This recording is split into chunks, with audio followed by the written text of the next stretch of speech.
اسلامی تقویم ہجری کا کیلنڈر حضرت عمر نے بنایا رضی اللہ تعالی عنہ نے، اور اسی تقویم کے مطابق وہ سال کی پہلی تاریخ کو اس دار دنیا سے آخرت کی جانب عازم سفر ہوئے۔ گویا جب ہجری سال کا آغاز ہوتا ہے تو سب سے پہلے ہمیں حضرت عمر فاروق کی یاد تڑپاتی ہے، ان کی شہادت کا تذکرہ تازہ ہوتا ہے، اور اطراف و اکناف عالم میں ان کے ذکر کی خوشبو سے، ان کے تذکرے کی مہک سے مشام ہستی منور ہوتے ہیں۔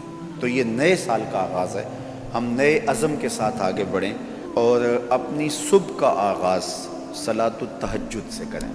تہجد کے لمحے اللہ کی رحمتوں کے نزول کے خاص لمحے ہوتے ہیں۔ میرے بزرگ فرمایا کرتے تھے کہ باطن کی صحت کے لیے تہجد کی نماز بہت ضروری ہے، اور جسم کی صحت کے لیے صبح کی سیر بڑی ضروری ہے۔ تو یہ دو چیزیں جو ہے وہ بہت ضروری ہے۔ تو بالخصوص یہ بچے جو ہیں، جب اس عمر میں ان کی عادت پختہ ہو جائے گی تو یہ زندگی کی آخری سانس تک باقی رہے گی۔ میرے بزرگ فرمایا کرتے تھے کہ مجھے تہجد کا عادی میری ماں نے بنایا ہے۔ وہ کس طرح کہتے ہیں کہ جب تہجد کا وقت ہوتا تو میری ماں میرے پاؤں آ کے دباتی تھی اور میں جلدی سے اٹھ جاتا، تو وہ تہجد کے لیے مجھے مصلی پہ بٹھاتی۔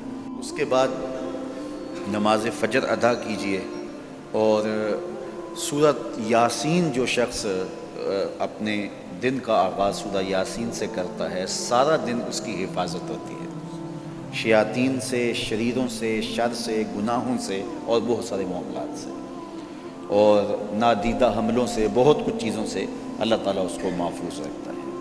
تو سارے سورہ یاسین کی تلاوت اپنے معمولات میں شامل کرنا ہے۔ نماز فجر کی ادائیگی کے بعد آپ ہلکی پھلکی ورزش ضرور کیجئے۔